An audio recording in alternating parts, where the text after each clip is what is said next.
L'Afrique de l'Ouest pourrait être au bord d'une guerre régionale à la suite du coup d'État du mois dernier au Niger, car un bloc régional a menacé les militaires d'un ultimatum du 6 août, rendre le pouvoir au président, ou s'exposer à une intervention militaire. Malheureusement, pour une région déjà instable, les putschistes des pays voisins ont juré de riposter. Pour terminer cette vidéo, nous allons expliquer ce qui s'est passé et explorer le potentiel de conflit. Avant de commencer, si vous ne l'avez pas encore fait, pensez à vous abonner et à sonner la cloche pour rester dans la boucle et être averti lorsque nous publions de nouvelles vidéos. Tout d'abord, résumons rapidement ce qui s'est passé au Niger. En juillet, la garde présidentielle a arrêté et chassé le président élu, Mohamed Bazoum. Président élu, Mohamed Bazoum. Son gouvernement a alors été déposé, la constitution suspendue et une junte militaire formée.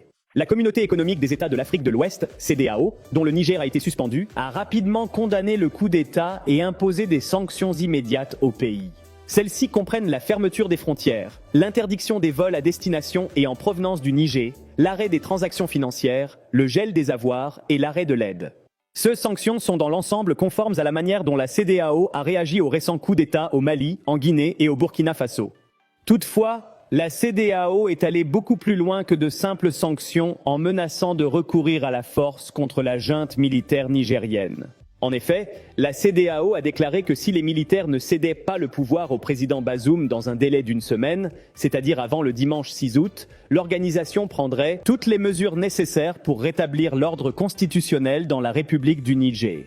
Ces mesures pourraient inclure le recours à la force. En réponse, les nouveaux dirigeants militaires du Niger ont mis en garde contre une telle action, déclarant « Nous voulons une fois de plus rappeler à la CEDEAO ou à tout autre aventurier notre ferme détermination à défendre notre patrie. » Mais ce face-à-face entre la CEDEAO et le Niger ne s'arrête pas là, car les chefs des juntes militaires des pays voisins, le Mali et le Burkina Faso, ont déclaré qu'ils considéreraient toute intervention de la CEDEAO comme un acte de guerre contre eux-mêmes, ajoutant qu'ils prendraient la défense du Niger, ce qui laisse entrevoir la possibilité d'un conflit interétatique dans la région. Pour leur part, les dirigeants militaires guinéens n'ont pas dit qu'ils se joindraient au combat, mais ils ont qualifié les sanctions contre le Niger d'illégitimes et d'inhumaines, ajoutant qu'une intervention militaire entraînerait l'effondrement de la CEDEAO. Quelques jours plus tard, mercredi, le commissaire à la sécurité de la CEDEAO a déclaré que l'option militaire n'était qu'un dernier recours, mais il a ajouté qu'il fallait se préparer à cette éventualité. Mais s'il est vrai qu'il faut se préparer à l'avenir, la menace d'une intervention militaire de la CEDEAO est quelque chose que l'Union n'a pas fait en réponse au récent coup d'État au Mali, en Guinée et au Burkina Faso.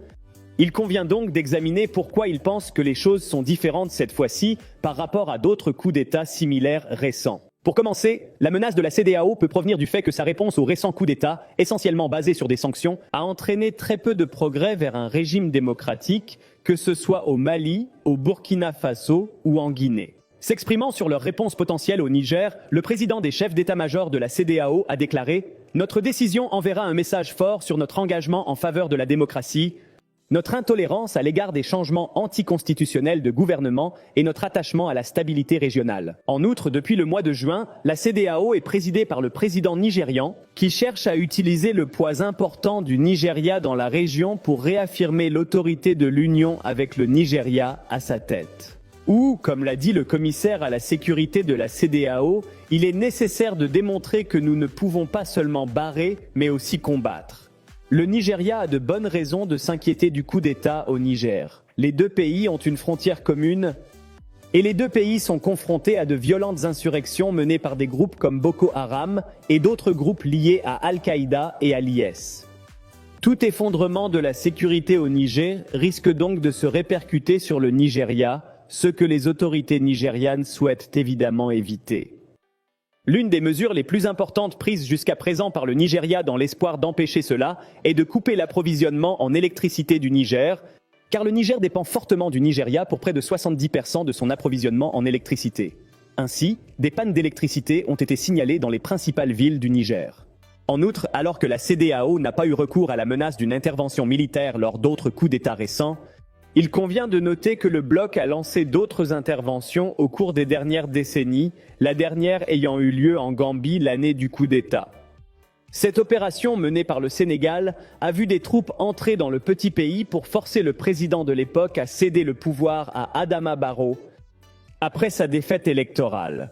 L'opération menée en Gambie a été couronnée de succès et n'a rencontré que peu ou pas de résistance. Mais les choses seraient probablement très différentes au Niger. Tout d'abord, la Gambie est un tout petit pays entouré par le Sénégal, membre de la CEDEAO, et en tant que tel, l'armée n'a pratiquement pas tenté de résister à l'intervention. Le Niger, en revanche, est l'un des plus grands pays d'Afrique. Partage 2 frontières avec des alliés militaires, le Mali et le Burkina Faso, et tous 3 ont déclaré qu'ils allaient riposter. Mais il convient également de souligner que certains se sont interrogés sur ce que le Burkina Faso et le Mali pourraient réellement offrir au Niger en cas de guerre totale. Les armées de ces 2 pays luttent pour réprimer les insurrections sur leur propre territoire et n'ont que peu d'options pour transférer des troupes et du matériel au Niger. De l'autre côté, le Nigeria jouerait naturellement le rôle le plus important si la CEDEAO décidait effectivement d'intervenir, en raison de sa proximité géographique et du fait qu'il dispose de l'armée la plus puissante et la mieux équipée de la région. Il a également adopté la ligne la plus dure à l'égard de la junte jusqu'à présent. En outre, le Sénégal, la Côte d'Ivoire et le Bénin ont confirmé qu'ils seraient prêts à fournir des troupes si la CEDEAO décidait d'intervenir. Mais la grande question qui subsiste est la suivante. Si la guerre devait éclater, dans quelle mesure les puissances extérieures s'impliqueraient-elles également ? Les États-Unis ont environ 1100 soldats basés au Niger, tandis que la France en a plus de 1500, dans le cadre des efforts visant à aider les autorités à lutter contre les groupes d'insurgés dans la région. Mais une intervention militaire de la CEDEAO recevrait-elle autre chose qu'un soutien vocal de la part des États-Unis, de l'Union européenne, de la France, etc. Ou bien les nations occidentales préféreraient-elles garder leur distance, éviter les accusations de néocolonialisme et éviter le risque d'être entraînées dans une guerre? Le président déchu Bazoum a déjà clairement réfléchi à cette question et souhaite consolider le soutien des États-Unis au-delà des mots. Il a écrit dans le Washington Post un appel au gouvernement américain et à l'ensemble de la communauté internationale pour qu'ils aident à restaurer notre ordre constitutionnel.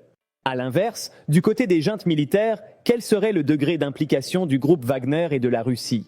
Après tout, des centaines de combattants du groupe Wagner se trouvent déjà au Mali à l'invitation du gouvernement militaire suite à l'expulsion des troupes françaises.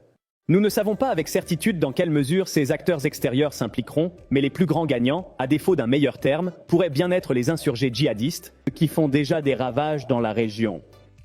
L'insécurité générale créée par un conflit, ainsi que le détournement de troupes et de ressources vers la lutte contre une armée voisine, affaiblit les efforts déployés pour lutter contre les insurgés, ce qui permet à ces groupes d'étendre leur champ d'action.